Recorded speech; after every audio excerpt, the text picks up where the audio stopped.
নমস্কার, সনাতন ধর্মকথা চ্যানেলে আপনাদের সবাইকে স্বাগত। আজ পদ্মপুরাণের সৃষ্টিখণ্ডের অষ্টম অধ্যায়ের অন্তিম পর্ব শুরু করব। নারায়ণং নমস্কৃত্য নরং চৈব নরোত্তমং দেবীং সরস্বতীং ব্যাসাং ততো জয়মুদীরয়েৎ।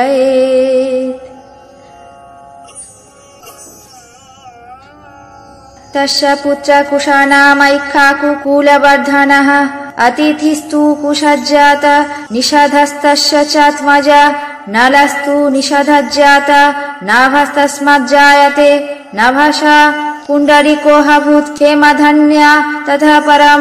তস্য পুত্র ভবদ্वीर দেবানীক প্রতাপবান অহিনাগুস্তস্য সুতা সহস্রাস্ব ততঃ পরা।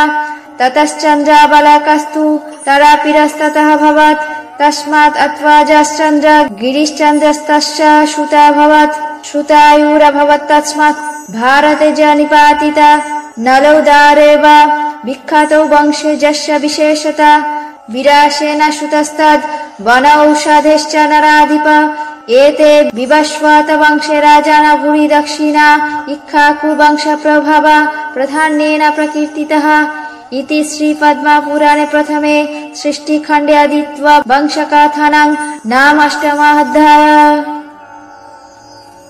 অর্থাৎ রামের পুত্র ইক্ষ্বাকু কুলভূষণ কুশ, কুশের পুত্র অতিথি, তার পুত্র নিষধ এবং নিষধের পুত্র নল, নলের পুত্র নভ, নভের পুত্র পুণ্ডরিক, তার পুত্র ক্ষেমধন্যা, ক্ষেমধন্যার পুত্র দেবানীক, তার পুত্র অহিনন্দ, তার পুত্র সহস্রাস্র, সহস্রাস্রের পুত্র চন্দ্রাবলোক, তার পুত্র তারাপীর, তার পুত্র চন্দ্রগিরি, চন্দ্রগিরির পুত্র চন্দ্র, চন্দ্রের পুত্র শ্রুতায়ু।